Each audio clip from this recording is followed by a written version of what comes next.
Hey guys, just a reminder, this is not official medical advice. For such, please seek an appointment with a licensed medical provider. Hi, this is Dr. Tom Rogers at Performance Medicine, coming to you with a weekly podcast on what I call the Common Sense MD. Today I have a special guest. It's a very important time that we're going to talk about today because I've never had an attorney on here. And I want to introduce Marcos Garza. He is one of my favorite people in the world. He's a fantastic attorney. You'll probably recognize him because he's pretty well known. But he's been a patient and a friend for many years. And I asked him if he would come on here today to talk about some things related to health care from a legal aspect, which I think is very important, especially in the light of what happened during COVID. And we're going to talk a little bit. We're going to probably have a couple sessions with him. But I really want to talk about patient rights and your own capability to make your own healthcare decisions. So, Marcos, great to have you. Thank you so much. This is just going to be a wonderful learning session for me as well as people that come into our offices and that listen to this podcast from all over the country. So it's great to have you. Mark, I just can't say enough about you because not only because you're a great attorney and great person, but you have a certain amount of kindness to you that I recognized the first time I met you, and I have seen that in practice with you and patients and clients and friends. So you are a very kind person, and to me that means more than anything when I deal with people. And thank you for the way you help people out. I've seen it. Tom, I'm going to try to live up to that. I do think, and some advice given to me a long time ago, is if you want to be a good doctor or a good lawyer or a good whatever, try to be a good human being first. And so I'm not saying I am. I try really hard to be, though. Well, you are. And so I think that's the way to go about it. And I'm honored to be here, too. I'm kind of excited about this. I don't get to do something like this every single day, so especially for a guy like you. Well, patient education is what these podcasts are all about, and we talk about everything from a fungal toenail to dementia to any subject out there. We've done it for 8 years without missing a week. So, but it's important to me for people to know what you should do. Let's first talk about power of attorney. Like a person like me or really like anybody, what should they do to kind of protect themselves for a situation where they can't decide for themselves? Sure. There are two things that come to mind when you ask that question. One is, do you have a living will or advanced medical directive, essentially? And that's the item. And a lot of people don't. Most people don't, in fact, would be my estimation, because no one wants to think about when they're on life support or when they're towards the end of their life, what that looks like. That's just not a fun topic for folks. On the other hand, if we do really care about those around us that are going to be taking care of us or helping us, my gosh, don't we want to set those people up for success, or at least set them up where we create less stress and uncertainty in their lives? And so it's really important. And again, in my office, we personally don't do a lot of will work on the other. So it sounds like I'm trying to sell you on the wills. We actually don't do many wills at our office. Mm-hmm. But it's so important to take the time while you and I are healthy to have those conversations with a lawyer, put together that will package with that advanced medical director, so someone doesn't have to sit at your bedside and agonize with the rest of the family or whoever's present about the proverbial sort of expression of whether to pull the plug or how to do that or how to give you treatment. And again, this is one of these things, was it the peddler's children have no shoes or something like that as expression? A lot of lawyers don't have advanced medical directives. They've not designated a person who is going to, a power of attorney or a person who's going to make medical decisions for them when they can no longer make them. And I just can't stress it enough. My gosh, it is so easy, and it prevents so much hardship from the people we care about the most a year from now or 10 years from now or hopefully 30 or 40 years from now. Since we're going to live to 140 or so, I think. You said that right, because it's so easy to do. And what age would you say somebody needs to start? Or just go ahead and do it? It's easy, isn't it? I would say go ahead and do it. I mean, and again, it's going to be a hard sell, right?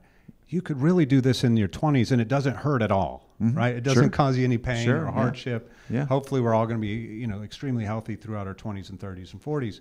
But I don't think there's any time that's too early. And once it's in place, and it's easy to modify. And you don't necessarily even have to go back to a lawyer to modify it. You could even write things in. It's not ideal, but if someone dies that was your appointee as helping you make medical decisions, you could write in a different person and sign it and have it notarized, and that would probably work, and it wouldn't cost you any extra money. Mm-hmm. So say you get married, is that a good time to start thinking about these things? That's a great time to start thinking about. Or definitely have children.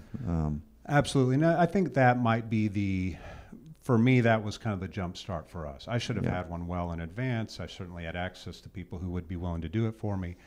When I had children, I think it became very real that, okay, how are we going to take care of our children if my wife and I die in a plane crash or a road accident of some kind? So what's the steps in doing this? Do they need to come see an attorney, or can they do it?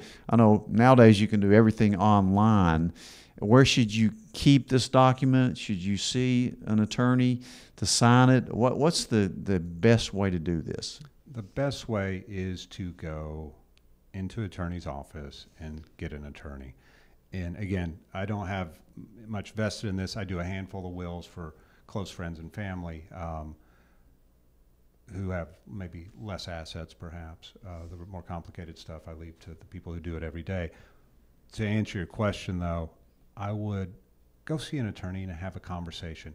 Can you go to some online service and download it for Rocket Lawyer or whatever that is? Of course you can. And is that going to solve an issue on a Saturday night before a Sunday surgery? Perhaps, right? It's better than nothing. But usually people who do this for a living can have a good conversation with you, and they're going to ask you certain questions that you've not thought about, that you're not going to find on rocketlawyer.com necessarily. So go meet with somebody. Go meet with somebody. I'm not saying I'm a do-it-yourselfer too. I've tried to do my own plumbing before and screwed it up many times. And certain projects like that, we all want to be a do-it-yourselfer. But there are certain things that you really just need to have. I guess I'm not going to treat myself. I'm going to talk to Dr. Rogers, trying to figure out what my supplement regimen should be is a silly thing for me to undertake.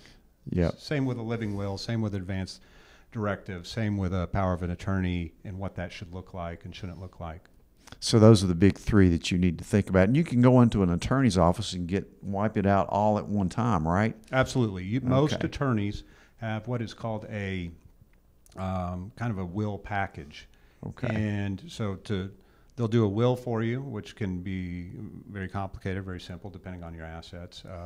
Generally speaking, and again, it depends on tax deductions and tax planning and things like that. But if you have less than, say, $1 million of assets, it's really a very simple package. Okay. And then usually they will throw in an advanced medical directive or a power of attorney or a living will. Those things usually are, if not for free, for a very de minimis cost as just part of doing it, because they do that so often. Lawyers do that so often that it's a layup for them in so many words. So when you do this, the attorney will have a copy in their office, and you should take your copy and put it in your safe or somewhere where your family knows where it is. Absolutely, and you should let somebody know where it is. And then I might, in this day and age, I'd probably scan it in somewhere too. Okay. Typically speaking, the original is nice to have in a safe somewhere, but also too, a good solid scanned-in copy gives somebody direction. Gives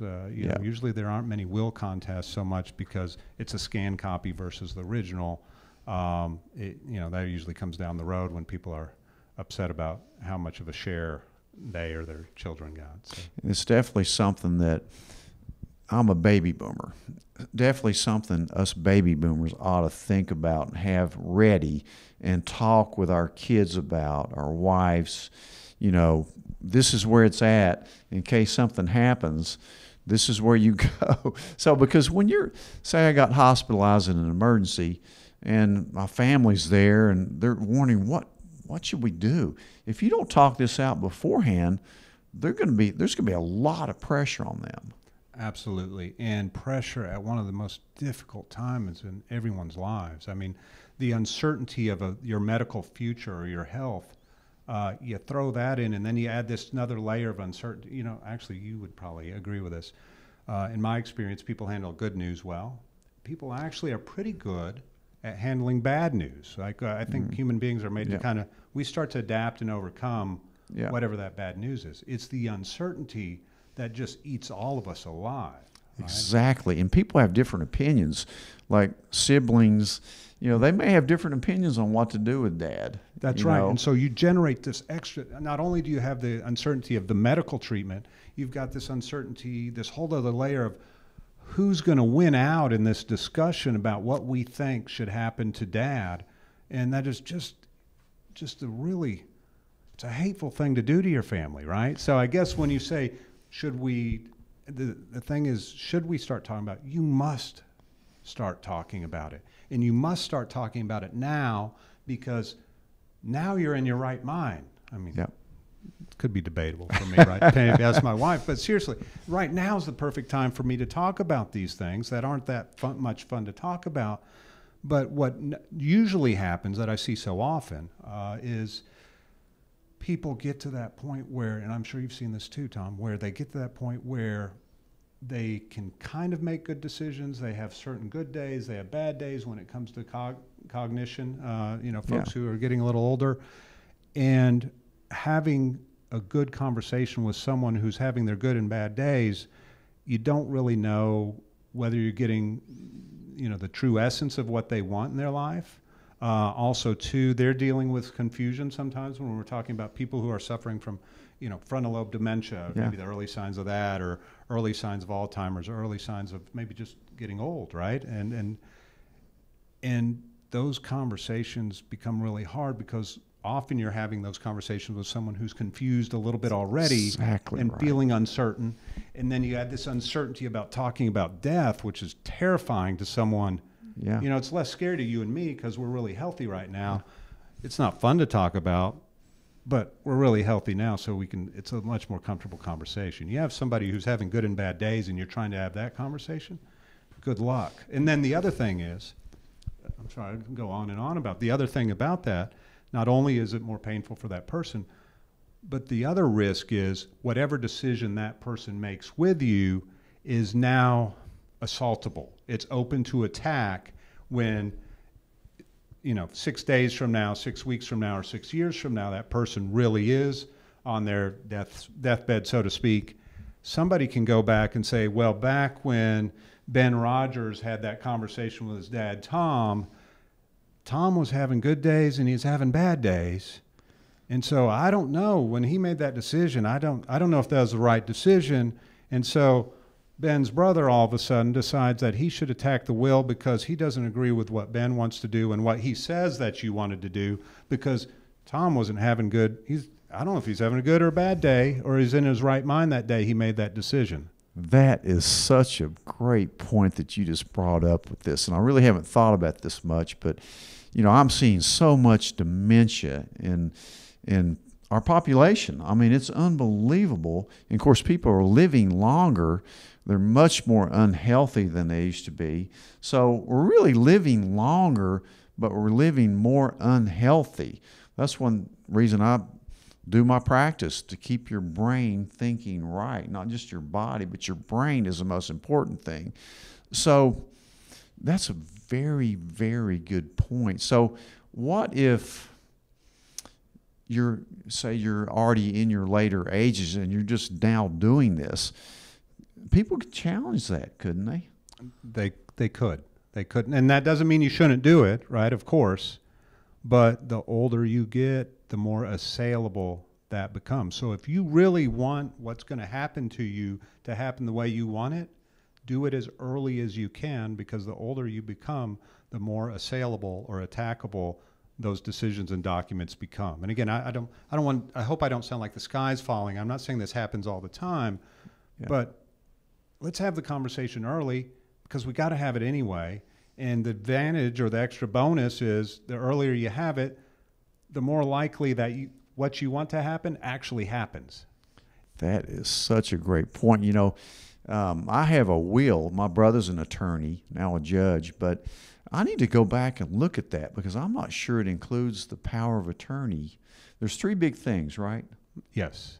So you want the will, The of will. course. Everyone knows, I think, generally knows what that is. Power of medical attorney? Well, you want a living will, also known as an advanced medical directive, Okay. that is basically the pull the plug type document. Okay, right. And then you want a power of attorney for someone to help you make decisions when it comes to, your medical care, right? Yeah, As well yeah. as maybe your finances and things of that nature to handle your day-to-day tasks, which after you pass can be a huge help as well. And by the way, Yeah. too, if you write these things and author these things, a lot of people are like, well, I don't know how I'm going to feel in 20 years. That's okay. All of these are modifiable and all of them are revocable. And so the idea of revocation or being able to revoke something should give you some solace that this isn't set in stone. It's really easy to Yeah, solve. You yeah. can, in fact, you could just write across the document, I revoke this document, sign it. And again, ideally you'd want to go in and meet with a lawyer and have the documents updated. But it would likely be effective, still a little bit attackable, but be effective if you just wrote across it and had it notarized that, in front of any bank or whatever, that I revoke, I no longer want my brother to handle my whatever. And you signed it. You can fix is that. So. Really interesting. You know, it makes me, I'm going to definitely go back and look at what I have, but it's really important that you do this now and you get everybody together after you've done it and discuss it with them, right? That's right. Get the whole family together and say, hey, this is what I want. Everything's signed, it's legal. It's with my attorney, so-and-so. And I want you to know this right now. I think that's great. The other thing I will say that I've learned as I've gotten older is that I try not to skimp on things like I used to. Like you were saying, get a good attorney to guide you through this. Don't go on Rocket Lawyer and try to do this. Go to somebody that you trust because there could be changes and they need to guide you through this. Well, and there is, and depending on your assets, and most people are like, well, I don't have anything anyway, it's not a big deal. But there are certain things you can do in the ways that you set them up that can save a lot of, can mean that more money goes to your offspring or your spouse than goes to Uncle Sam, right? Yeah, Nothing right. against our uncle, but I would rather Tom Rogers get that money than Uncle Sam get that money, certainly, right? So, certainly. that's the other thing. So a lot of people, boy, it's so easy to be penny wise and pound foolish when it comes to legal services. So you go on Rocket Lawyer or whatever, and you spend $29.95 or whatever the charges these days. And so, yeah, you saved $100 or you saved $500 or maybe even saved $1,500. But instead of the, $100,000 worth of stuff that you could have left your spouse or your family member for zero tax, where you gave them $100 and they actually get $100. Yep. You left it up to chance, and so now you're going to give them $100, and they're going to get $76,000 because Uncle Sam got his portion. When if you just spent the $1,500 way back in 2024. Your spouse or whoever would have got an extra $28,000 in 2044. And that happens all the time. All the doesn't it? time. I saw a movie about it the other night, as a matter of fact, about that. It was a fictional movie, but it's true. You know, my brother, who's been an attorney for many years now as a judge, he tells me that his worst cases that he hates the most are families squabbling over a dinette set that Grandpa left. He says he'd rather deal with criminals than some of these families that are battling with each other. Well, that is so true. I agree with your brother. And one thing that also, that kind of brings up another thought here, and that is, I think sometimes when it comes to what I want to happen to me from a medical standpoint or a health standpoint and how that works, a lot of times those discussions don't happen because part of that discussion can be, but doesn't have to be, that who gets what, right? And so if you are somebody who doesn't want to have that conversation because you don't want to deal with your 3 children talking about who gets the dinette set, then just know that going in, I want to talk about what's going to happen to me when I need health care, or whether I want to be put in an assisted living center versus, Tom's wife take care of me, or Tom's son take care of me, or whoever that is. Some people say, no, I don't want to be a burden on my family. I want to be put in an assisted living center. That's where I'm going. I'm sorry that you all have this romantic idea of me hanging out at the house when I'm no longer functioning. That's not what I want. A lot of times people don't want to have that type of conversation with their friends or loved ones because they don't want to get in the argument about who gets the loot, so to speak. Yeah, right. And so right. that's not an excuse, right? It's just the way you handle that, I think, is, and again, families are tough, no doubt. But when you have that conversation, you say, hey, no, this is not a conversation about who gets what. In fact, I might donate it all to my cat, and I expect you guys are going to be okay with that. We're talking about life care decisions, pull the plug decisions, and those things, and we're limited to that. This is not a discussion about who gets the coffee table and out there. Yeah, in my family, there was never any discussion or arguments about that at all. But we did have a difficult decision on when to put my mother, who had Alzheimer's disease, in assisted living in an Alzheimer's unit, and that was a tough decision. And of course, she did not want to go. But you're going to be faced with those decisions, believe me, in your lifetime, and they're tough. Is this your mother? This Tom? was my mom. Yeah. And Tom, I wonder. And I hope it's okay to ask. I wonder if your mom, who didn't want to go at that age, if you had asked her 15 years earlier or 20 years earlier, what decision and advice would she have given you? What would have the more cognizant, Mrs. Rogers? Yeah, we never had that discussion. And my gosh, it might have been the same. Yeah. Hey, let me hang out at the house as long as you guys can possibly tolerate me. Or it might have been, I don't care what I say when I'm no longer functioning cognitively. This is what I want you to do. And we never had those discussions. I kind of get cold chills thinking about that. I hope I'm not. No, I mean, I'm always open with people and tell them what may be coming, what you have to start thinking about right now. Now, with my father, who is a physician, he always told us he did not want, if it got to that point where he was going to die, he did not want any kind of tubes in him, IVs. He certainly didn't want, to be resuscitated. But we honored those wishes for him, and we felt pretty good about it. And what's interesting about that, if I had to guess, you honored those wishes because you respected him, and you certainly respected him when he made those decisions. Yeah.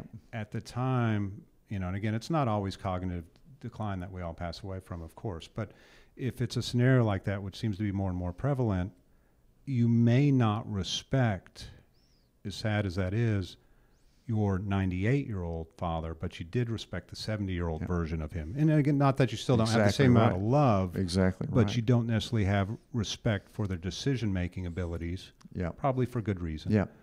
And so, you have to do this when you're younger. You do. And Dad was 90 years old when he passed away, and he was getting a little bit of dementia too. You could tell it. So we certainly had those discussions with him. He was a real planner, and he was a real smart guy. And we talked about it many, many years before it happened.